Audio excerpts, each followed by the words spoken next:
Et alors, j'enseigne l'histoire, je vais me présenter quand même, Bertrand Baquet. J'enseigne l'histoire et l'esthétique du cinéma depuis une vingtaine d'années à la Haute École d'Art et de Design à Genève. Si vous voulez, les Beaux-Arts, l'école des Beaux-Arts, qui est une très vieille institution en Suisse, puisque c'est la plus ancienne école d'art en Suisse. Je crois qu'elle a plus de 200 ans. Je vais essayer de parler plus fort. En tout cas, voilà, j'enseigne l'histoire et l'esthétique du cinéma dans le département de cinéma, mais aussi à tous les étudiants de l'école des Beaux-Arts. J'ai fait un doctorat sur Tarkovsky et Bresson, une vingtaine d'années maintenant, et que dire encore, j'étudie la philosophie, l'histoire de l'art. Voilà, pour le dire très vite. Donc, ce soir, nous allons parler de Tarkovsky, de l'œuvre de Tarkovsky, et puis d'un axe possible parmi 100 autres, évidemment, celui de la question des symboles, qui est souvent posée à propos de Tarkovsky. On dit « Ah, mais oui, les films de Tarkovsky sont remplis de symboles, de métaphores, d'allégories, que sais-je, ou de paraboles. » Donc, on va essayer d'y voir plus clair, mais en sachant évidemment qu'on s'intéresse d'abord à l'image, puisque Tarkovsky est cinéaste, donc bien sûr ses dramaturgies donnent beaucoup d'importance aux images, et les acteurs d'ailleurs étaient pour lui à l'égal des décors, donc c'était un tout indissociable. Il n'y avait pas, comme on a souvent dans la tradition, en tout cas du cinéma français, une priorité de l'acteur, de son texte, etc. Non, il y avait cette idée vraiment de mêler tous les éléments ensemble et de les mettre à égalité. Alors peut-être avant de rentrer dans le détail de cette question du symbole, du signe, de l'allégorie chez Tarkovsky, je vais rappeler rapidement qui il est, tout en imaginant que nos auditrices et nos auditeurs le connaissent déjà assez bien. Mais enfin bon, voilà, c'est 7 longs métrages. J'ai rajouté là son court-métrage, son film de fin d'études, le rouleau compresseur et le violon, mais c'est 7 longs-métrages qui sont considérés par beaucoup comme 7 chefs-d'œuvre. Alors après, selon les goûts, les sensibilités, il y en a qui mettront plus l'accent sur l'un que sur l'autre, mais enfin bon, souvent on retient Stalker ou Andrei Rublev comme ses films principaux. C'est d'ailleurs de ces 2 films dont j'ai choisi de prendre des extraits. Alors, Tarkovsky, c'est peut-être bien de rappeler qu'avant d'être un immense cinéaste, né en 1932 en Union soviétique et mort en 1986 en France, en exil, on y reviendra sans doute rapidement, c'est le fils d'un immense poète, peut-être pas très connu ici, mais qui s'appelle Arseny Tarkovsky, qui a vécu d'ailleurs plus âgé que lui, qui est né en 1907 et qui est mort en 1989, et qu'on dit être l'un des derniers poètes de l'âge d'argent. L'âge d'argent, c'est après l'âge d'or de la littérature russe. Il y a cet âge d'argent qui a vu émerger des gens comme Mayakovsky, comme Akhmatova, mais aussi des philosophes comme Bardaïev. Bon, je ne vais pas tous les citer.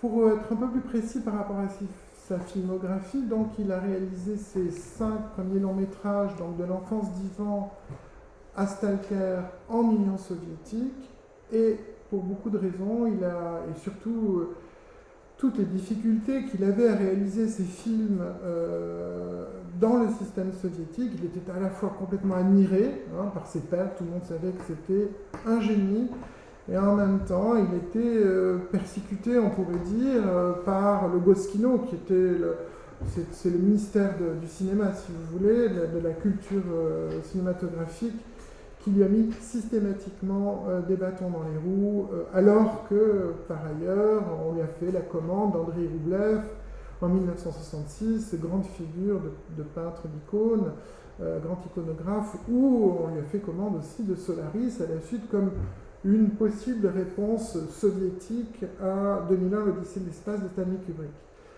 Voilà, cinéaste à la fois reconnu, célébré, surtout en Occident, beaucoup de prix, impossible de les énumérer ici, mais tracassé par l'administration soviétique parce que ces films touchent à des questions, au fond, très spirituelles. Et Andrei Roublev, c'est un cas intéressant parce que derrière le peintre d'icônes, Tarkovsky et Konchalovsky, qui ont écrit le scénario de ce film, qui invente au fond une période dont on n'a pas d'archives de la vie d'Andrei Roublev. Ils inventent en effet son parcours, et aussi c'est une ode, on y reviendra, à la liberté de la création, indépendamment des pressions que peuvent exercer à la fois le pouvoir temporel et le pouvoir séculier. Donc on voit très bien comment Tarkovsky aussi affirme l'indépendance du créateur par rapport au pouvoir soviétique, compliqué, hein, évidemment, dans un système stalinien ou post-stalinien, on y reviendra aussi, d'affirmer l'indépendance du créateur, de l'artiste. Voilà, ça ne passe pas très bien, alors qu'on est au contraire encore dans cette tradition du réalisme socialiste, où on est censé faire l'apologie de l'ouvrier, du soldat, du paysan, de la mère courage, etc. Hein, donc, voilà. Mais, donc, il doit quitter, en effet, il va quitter en 1983, en fait, l'Union soviétique dans des conditions difficiles. Si vous connaissez ou si vous pouvez voir le très beau film que Chris Marker lui consacre, vous aurez beaucoup d'informations là-dessus. Et donc il va réaliser ces deux derniers films, Nostalgia en Italie et Le Sacrifice en Suède. Mais revenons un tout petit peu au point de départ, et puis je vais finir pour cette introduction sur Tarkovsky. Il émerge à une période charnière, donc il va, après s'être recherché, avoir fait des études de langue orientale, avoir fait aussi, voilà, avoir voyagé entre autres en Sibérie. Ça va être très important pour lui, le voyage en Sibérie, où il fait des recherches, des campagnes, parce qu'il va être très marqué par la nature sibérienne, et ça laissera une trace dans toute son œuvre, son rapport avec la nature. Enfin, c'est une parenthèse. Donc, il émerge, il va faire le VDIK, hein, qui est la grande école de cinéma de Moscou, à la fin des années 50, et là, il va trouver un changement d'air, et un changement d'air aussi.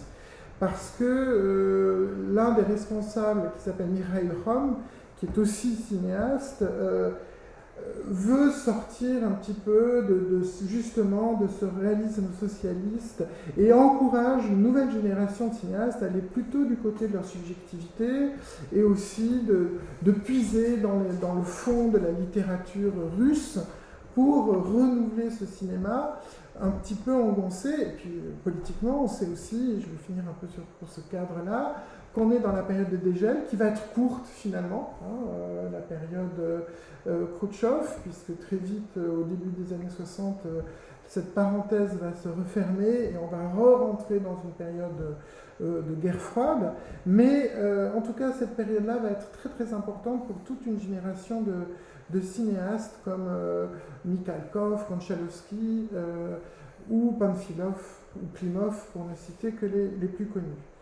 Alors, ça c'est un petit peu pour l'émergence de Tarkovsky, mais pour revenir à son parcours, c'est vrai qu'on qualifie souvent son cinéma de spirituel, de métaphysique. Il a toujours des références très fortes à la culture, que ce soit à la peinture, à la musique, à la littérature. Il est nourri de Tolstoï et de Dostoïevski. Mais quand on parle de son cinéma, on a un cinéma qui est à la fois très physique, très matériel, très sensoriel, mais aussi voilà, qui tend vers une dimension très spirituelle. On a aussi l'habitude de dire qu'il est très russe, très enraciné dans sa culture, hein, culture aussi d'icône, on y reviendra, mais aussi complètement universel parce qu'il touche toutes les cultures. Aujourd'hui, Tarkovsky est aussi bien célébré par des cinéastes chinois contemporains que par des jeunes cinéastes sud-américains. Donc voilà, il touche un très large public bien au-delà de sa culture. Autre élément important, il a réfléchi sur son cinéma et il a publié un ensemble de textes dans un ouvrage qui s'appelle Le Temps scellé, qui a été d'abord publié au Cahier du cinéma en 1989, puis repris récemment aux éditions Philippe Ray en 2014. Voilà, et donc c'est un livre qui est pour beaucoup aussi de cinéastes un livre de chevet. Alors, voilà, je suis un tout petit peu dans le désordre par rapport à ce que j'avais prévu, mais c'est pas très très important. Alors, maintenant, j'aimerais qu'on réfléchisse un tout petit peu sur la question du symbole et de la métaphore. Et c'est vrai que Tarkovsky était souvent agacé lorsqu'on voulait faire signifier tel ou tel élément de son cinéma. Alors, il faut bien comprendre aussi qu'on est dans un contexte soviétique, donc tout devait signifier quelque chose. Évidemment, la faucille, c'est le monde paysan, le marteau, c'est l'ouvrier, donc tout devait avoir une signification et une unique signification. Pour un fils de poète, c'est un peu plus compliqué. Pour un poète, les interprétations sont ouvertes et il ne veut pas figer la signification des éléments qu'il utilise, visuels, sur une seule et unique, un seul et unique sens. Il veut que notre lecture soit ouverte. Donc, et aussi, il sait très bien que si on fait signifier les choses dans un cinéma, dans une culture où la censure est très active, il risque beaucoup. C'est-à-dire, si on fait directement signifier tout ce qu'il met en place du côté du religieux, ça, évidemment, il prête le flanc à la censure et aux attaques possibles du système soviétique. Donc il est très très prudent, et voilà ce qu'il dit par exemple suite à il est très prudent et très méfiant devant ce qu'il appelle les allégorisateurs, ceux qui font signifier ses films, et il dit qu'il n'a jamais été un cinéaste, on peut questionner ça évidemment et en douter, mais il n'a jamais été un cinéaste du symbole, de la métaphore, de la parabole, de l'allégorie. On verra évidemment comment lui définit les symboles, et on verra que c'est une perspective très ouverte. Mais voilà ce qu'il dit en tout cas lors de certaines projections. Je le lis rapidement. Ces derniers temps, j'ai souvent pris la parole devant les spectateurs et j'ai remarqué que lorsque j'affirmais ne pas recourir dans mes films à des symboles ou à des métaphores, l'auditoire m'exprimait chaque fois sa plus parfaite incrédulité. On me demande par exemple avec obstination ce que représente la pluie dans mes films ou encore le vent, le feu, l'eau. De telles questions me gênent toujours. On y reviendra, mais c'est intéressant de voir comment il ne veut pas fermer la question, la lecture de ces images à des symboles, on y reviendra, univoques, qui ont une seule signification, comme dans la héraldique médiévale, où voilà, le lion est le symbole de la force, le chien, le symbole de la fidélité, etc. Il ne veut absolument pas rentrer là-dedans. Et du coup, il va faire toute une réflexion sur l'image artistique, et on parle d'image cinématographique, alors il commence par l'image artistique et il va aller petit à petit vers l'image cinématographique. On voit comment il essaie toujours d'ouvrir cette question-là et en même temps en lui donnant à cette question d'image une portée toujours très spirituelle. Il est difficile de concevoir qu'une notion telle que l'image artistique puisse jamais être définie d'une manière claire et précise. Ce serait tout à la fois impossible et peu souhaitable. Tout ce que je peux dire simplement est que l'image tend à l'infini, qu'elle mène à l'absolu. C'est pour ça qu'on pourra parler d'icône en mouvement, j'y reviendrai un peu plus tard. Et même ce qu'on peut appeler l'idée d'image, avec toute la multiplicité de ses aspects et de ses significations, ne se retrouve pas dans des mots. Voilà, laissons parler les images, mais ne fermons pas la signification à tel ou tel. Seul l'art en pratique lui donne une expression. Et quand la pensée s'exprime à travers une image artistique, c'est qu'il a trouvé la forme unique qui traduit au plus près le monde de l'auteur et de sa quête d'idéal. Voilà une des façons dont il définit l'image artistique. Je continue un peu sur cette notion-là avant de donner la définition qu'il va associer au symbole. L'image est quelque chose d'indivisible, presque une monade, d'insaisissable, qui dépend autant de notre conscience que du monde réel qu'elle tend à incarner. Si le monde est énigmatique, l'image le sera aussi. Elle est une sorte d'équation qui désigne la corrélation existante entre la vérité de notre conscience limitée à son espace quotidien. Nous ne pouvons percevoir l'univers dans sa totalité, mais l'image peut exprimer cette totalité. D'ailleurs, il dira que l'image artistique, en un sens, est supérieure au monde parce qu'elle condense d'une certaine façon tout un tas d'éléments que la réalité, elle, ne présente pas. Alors, pour définir les symboles, il va faire appel à un poète symboliste russe, et je vais vous lire, entre autres, hein, il s'inspire du haïku, des peintures de Léonard de Vinci.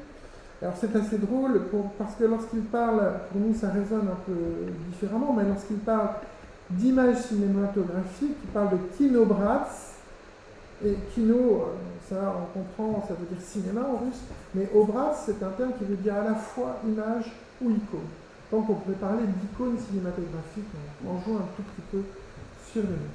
Alors voilà, comme je disais, il fait appel à un poète symboliste russe, pardon, excusez-moi, je vais mal prononcer, Vyacheslav, Ivanov, excusez-moi, en russe, il manque un petit peu de pratique. Et voilà ce que dit en tout cas ce poète qu'il reprend, donc c'est pas Tarkovsky, mais c'est ce poète qui cite. Le symbole n'est véritable que lorsque son sens est inépuisable et illimité, lorsque par son langage secret, erratique et magique, allusif et suggestif, il exprime l'inexprimable. Ce que les mots et leur sens courant ne rendent que de façon impropre. Il a maintes facettes, une multitude de sens, il est toujours obscur dans son essence. Il est d'une formation organique comme le cristal. Enfin, ceux qui ont lu Deleuze sont évidemment en sursaute. Il est même en quelque sorte une monade, et cela se distingue de l'allégorie, de la parabole, de la comparaison qui sont complexes et divisibles. Les symboles sont ineffaçables, inexplicables, et nous sommes comme impuissants devant la plénitude de leur sens. Alors, en effet, la façon dont Tarkovsky utilise cette définition du symbole, il l'a fait glisser sur la notion d'image.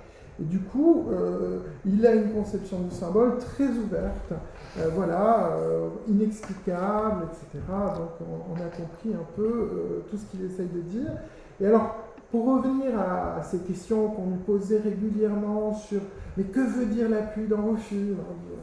Que veut dire le feu? Les 4 éléments sont, ça a été dit et redit, les 4 éléments sont présents dans beaucoup de plans de Tarkovsky, l'eau, le feu, la terre et l'air, mais on veut toujours faire signifier. Alors voilà, quelle pluie dans cette scène, qu'est-ce que ça veut dire? Ça m'agace beaucoup. La pluie, le feu, l'eau, la neige, la rosée, les bourrasques, au ras le sol sont chacun un élément du milieu matériel dans lequel nous vivons, soit de la vérité de nos vies. Je suis par conséquent étonné d'entendre que lorsque des gens voient la nature à l'écran et qu'elle n'est pas montrée de manière indifférente, ils ne peuvent plus jouir simplement, mais essaient d'y chercher quelques significations cachées. Bien sûr, on ne peut voir dans la pluie que du mauvais temps. Et personnellement, je l'utilise pour créer un milieu esthétique particulier ou tremper l'action du film. Cela ne signifie pas pourtant nullement que la nature dans les films soit appelée à symboliser autre chose. Il veut toujours... les choses sont ce qu'elles sont et pas autre chose. Maintenant, on ne va pas s'en arrêter là, parce que c'est aussi un mur de défense contre, en effet, des interprétations trop hâtives qui fermeraient la signification de ces images, le sens de ces images. Et comme je disais tout à l'heure, on n'est pas du tout dans une perspective où le symbole aurait une signification univoque. C'est plutôt la sensation que recherche Tarkovsky, transmettre la vie. Et voilà ce qu'il dit, peut-être, je ne suis pas tout à fait raccord avec mes images, avec mes textes, mais donc, l'image a pour lui quelque chose, une dimension synthétique, qu'on ne peut réduire à ses différentes composantes. Mais comme icône, l'image chez Tarkovsky indique d'abord une présence au-delà des symboles qui la composent. Alors, voilà ce qu'il dit à propos de Nostalgia, c'est un peu plus tard que les exemples qu'on va prendre, mais c'est assez intéressant. C'était dans un entretien avec Hervé Guibert dans Le Monde. Il n'est pas possible de créer quelque chose d'irréel. Tout est réel et malheureusement, nous ne pouvons pas abandonner le réel. les films sont faits d'une certaine réalité. Nous pouvons nous exprimer à l'égard du monde qui existe d'une façon poétique ou de façon purement descriptive. Moi, je préfère m'exprimer d'une manière métaphorique. J'insiste pour dire métaphorique et non pas symbolique. Le symbole comprend lui-même un sens déterminé, une formule intellectuelle, tandis que la métaphore, c'est l'image. C'est une image qui possède les mêmes caractéristiques que le monde qu'elle représente. Contrairement au symbole, elle a un sens indéfini. On ne peut pas parler du monde, qui est justement illimité, en utilisant des moyens eux-mêmes définis et limités. On peut analyser une formule, c'est-à-dire un symbole, mais une métaphore est un être en elle-même, un monôme. Si on la touche, tout de suite, elle se démonte. Voilà, alors donc on voit l'opposition là très nette entre métaphore et symbole, telle qu'en tout cas Tarkovsky la conçoit. Métaphore étant ouverte aux interprétations, en tout cas laissant passer, étant une représentation du monde, on pourrait dire, une présentation du monde, et en tout cas rien à voir avec les symboles qu'on s'est évertué à trouver chez Tarkovsky. Alors, pour contredire Tarkovsky, évidemment, c'est un peu le jeu, on peut dire que son cinéma regorge de symboles qui nous font signe, et que, évidemment, on va interpréter selon nos connaissances.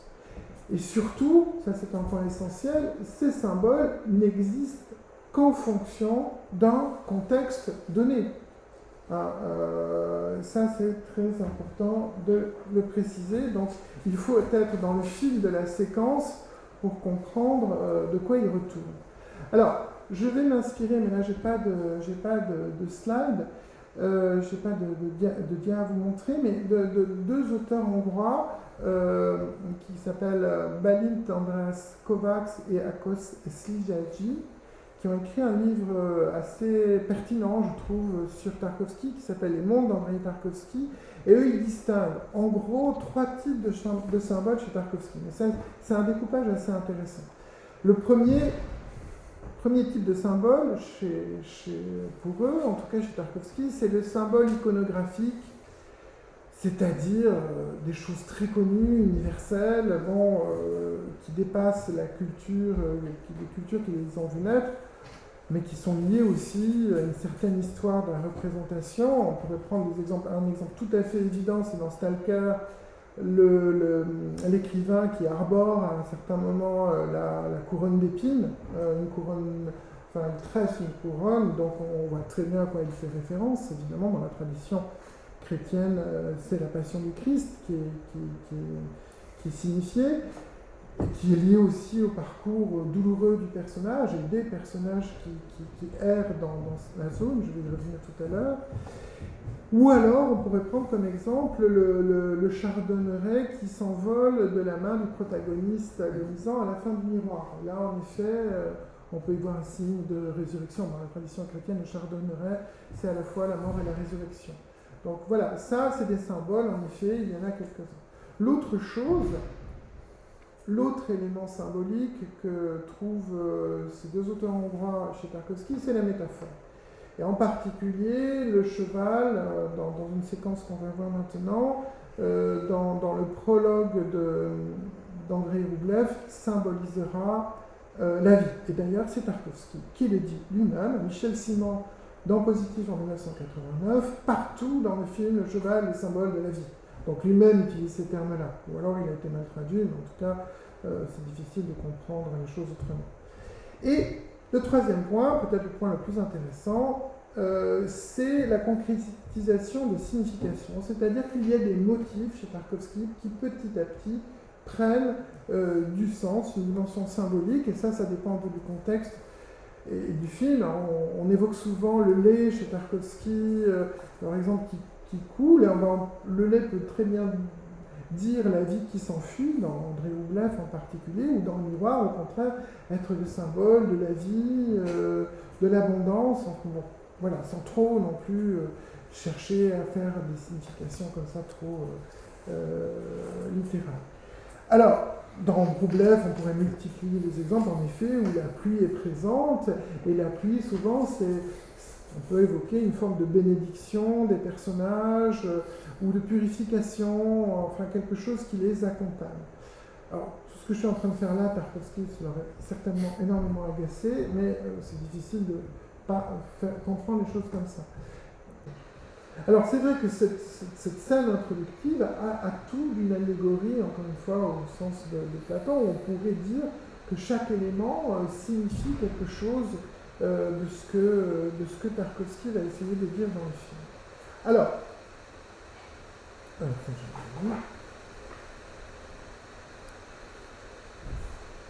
voilà.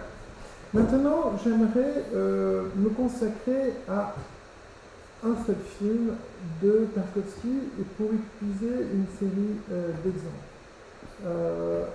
Et ce film, et là je ne vais pas montrer d'extrait pour éviter de perdre trop de temps malheureusement.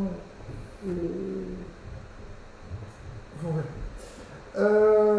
Ce film c'est Stalker. Alors je pense que ça vaut la peine peut-être même si j'imagine que tout le monde l'a vu, de rappeler en quelques mots de quoi il retourne.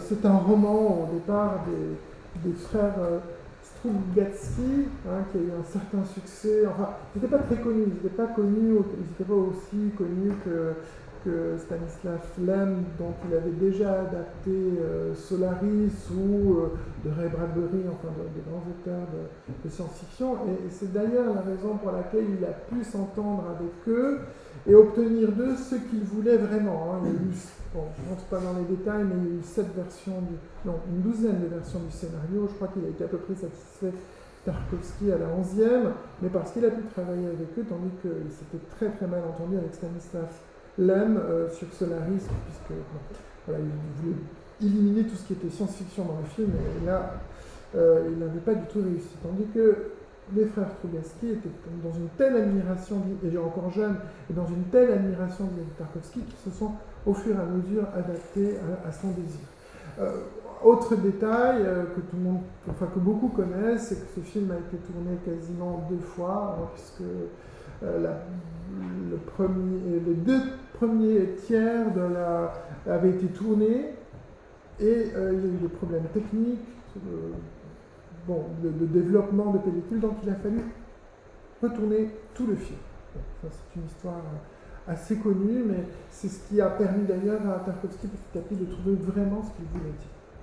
Alors, je raconte en 2 mots l'histoire. Un météorite est tombé sur la Terre, et une zone, la zone qui entourait ce météorite, a été fermée. Alors après, il y a tout un tas de spéculations sur cette zone. Est-ce que c'est des extraterrestres, le roman s'appelait, le titre original du roman c'est Pique-nique au bord du chemin. Donc ça veut dire que des extraterrestres se sont posés sur la Terre pour pique-niquer. Ils ont laissé quelques détritus comme ça, comme on fait de moins en moins, heureusement, quand on va à la campagne. Mais en tout cas, voilà, ils ont laissé des traces. Et donc cette zone est fermée.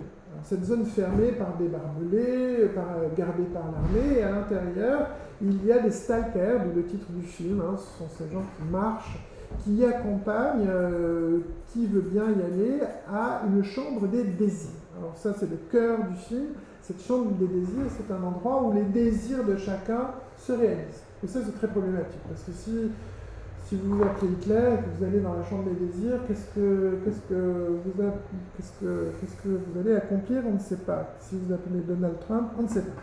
Donc, voilà, il y accompagne des gens, mais ce cheminement qu'ils font vers cette chambre des désirs est en effet tout un cheminement spirituel. Et dans ce film, donc, il y a 3 hommes qui vont aller dans cette zone. Je simplifie au maximum l'intrigue. Un scientifique, un écrivain et le fameux stalker dont j'ai déjà parlé, qui est un peu le prêtre de la zone, et c'est exactement comme ça que Tarkovsky le voulait. Un prêtre, un messie, quasiment le Christ de la zone, en tout cas quelqu'un d'inspiré, qui en connaît les règles, qui sont très particulières, qui n'arrêtent pas de changer, et qui doit amener ces gens à cette chambre des désirs pour que leurs désirs les plus secrets s'accomplissent ou pas, en fonction de ce que l'on est vraiment. Donc c'est quand même un peu compliqué cette histoire. L'écrivain y va parce qu'il n'a plus d'inspiration. tout simplement, je vais revenir sur chacun de ces personnages. Les scientifiques, je le dirai plus tard, mais en fait, lui, il n'a qu'un seul désir, c'est de détruire cette chambre des désirs avec une bombe très puissante qu'il a amenée avec lui, parce qu'il se dit, en effet, si un dictateur y rentre, qu'est-ce qui peut nous arriver de pire que l'on a déjà? Donc voilà, mais le chemin dans la zone, c'est pas une ligne droite, donc il va accompagner ces personnages. Et Tarkovsky parle déjà à propos de... Je ne l'ai pas dit, mais le roman a été publié en 72, mais ça c'est très important. Donc Tarkovsky va parler de ces trois personnages, qui, on pourrait se dire c'est une espèce de trinité d'hommes, comme des personnages symboliques en fait. Et il dit, c'est assez intéressant, il parle de, je crois que je n'ai pas gardé la citation, mais il parle d'image-caractère à propos de ces personnages. Et il dit l'image-caractère est l'expression la plus complète de ce qui est typique. Mais le mieux elle l'exprime, le plus elle devient individuelle et unique. Quelque chose fantastique de l'image. Elle est en ce sens plus riche que la vie elle-même parce qu'elle exprime l'idée de la vérité absolue. Alors, voilà, on a des images-caractères, ce sont des personnages. Et puis il dit, ben voilà, la littérature en contient plein, l'idiot de Dostoïevski, Hamlet, etc. Et pourtant, comme le dit Tarkovsky, on rencontre rarement des Hamlet ou des idiots dans la rue. Donc ce sont des personnages, au fond, des figures, disons, c'est plus simple, qui concentrent tout un tas d'éléments, des figures types. Et le stalker, c'est vrai qu'on ne croise pas tous les jours, mais c'est une figure type. Alors ces trois personnages vont représenter en effet trois choses complètement différentes.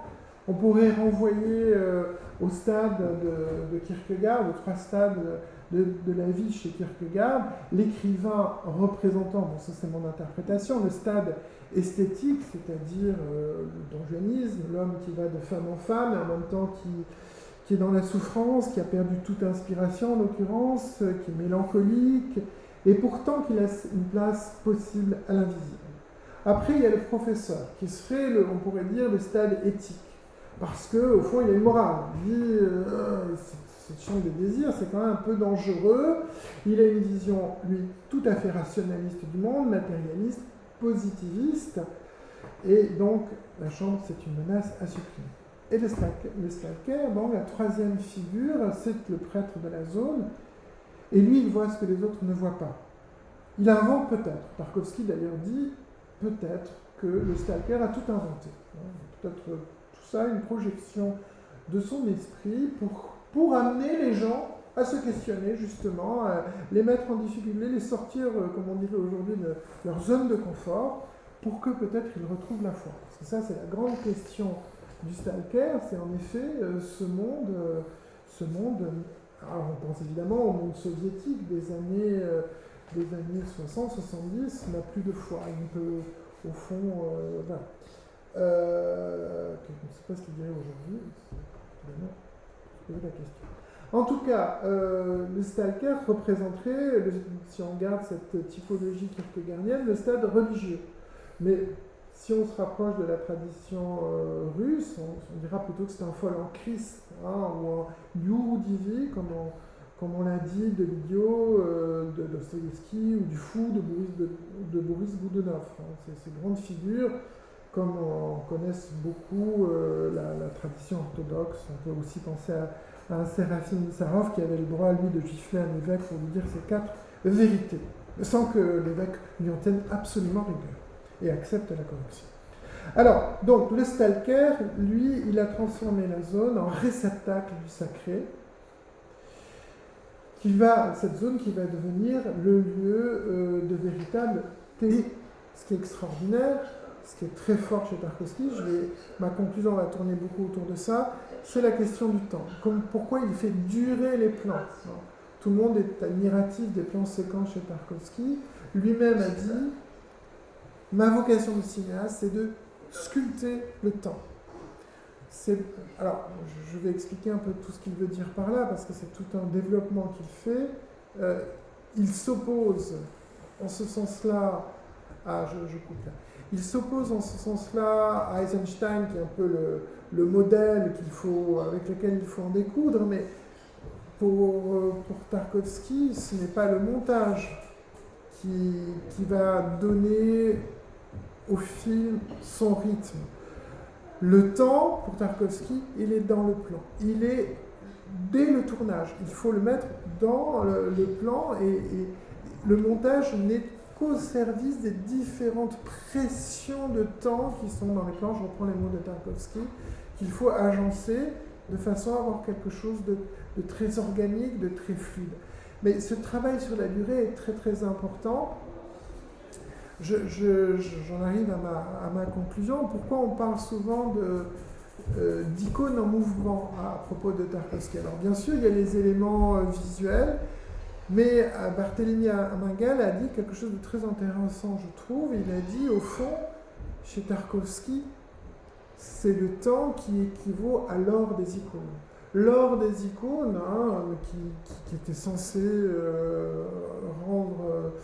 rendre visible l'invisible, le monde divin en fait, eh bien c'est le temps, la durée. Il va travailler sur la durée, sur la dilatation du temps, pour nous faire rentrer dans une autre dimension.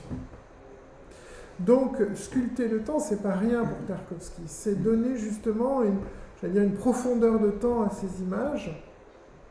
Ça me fait beaucoup penser à ce que dit d'ailleurs Deleuze, pour le coup du cinéma, lorsque, à propos de Dreyer, on pourrait développer là-dessus, mais, il dit, Dreyer, en abolissant la troisième dimension, il pense à la Passion de Jeanne d'Arc, fait apparaître une quatrième dimension, celle du temps, et même une cinquième, celle de l'esprit. Alors on pourrait dire, un peu par analogie, que chez Tarkovsky, la dimension du temps est celle qui conduit aussi à la dimension de la transcendance. C'était un peu l'idée que j'avais développée dans ma thèse, c'était de dire au fond, ce travail, alors, grosse différence par exemple avec Bresson, avec qui on compare souvent Tarkovsky. Bresson est un cinéaste du montage court, de l'ellipse, tandis que chez Tarkovsky, beaucoup s'en inspireront après, des Bellatar, même si c'est un cinéma très très différent, où je parlais des cinéastes asiatiques, qui s'en inspirent, mais ce travail sur la durée, c'est nous faire accéder sans doute à une autre dimension, certes contemplative, mais aussi spirituelle. Donc cette quatrième dimension, celle du temps, voire cette cinquième, celle de l'esprit.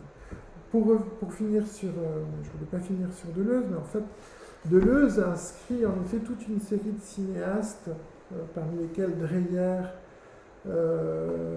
Bresson justement, mais aussi Rohmer, dans une certaine catholicité du cinéma, qui, alors que ce monde, et Deleuze écrit évidemment sur le cinéma moderne dans une perspective post-Seconde Guerre mondiale, dans un monde où on ne croit plus au monde, ces cinéastes nous font croire malgré tout au monde.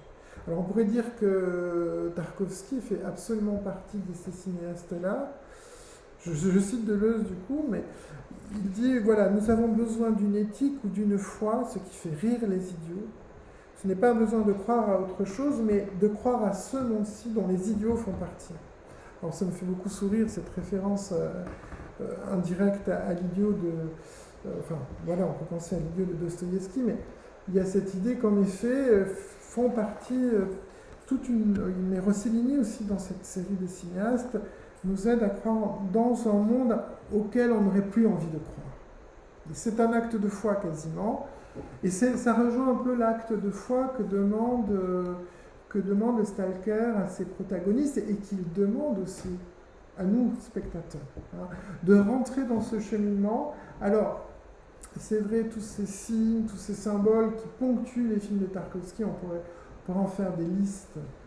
J'en ai choisi quelques-uns pour simplifier un peu la discussion, mais on peut les voir comme des signes de l'invisible ou pas, comme des signes du divin parmi nous, mais il laisse, je pense, c'est très important, le spectateur libre de ressentir les choses, qu'il comprenne ou pas, ou qu'il fasse signifier ou pas à chacune des images qu'il convoque, des éléments qu'il convoque dans ces images.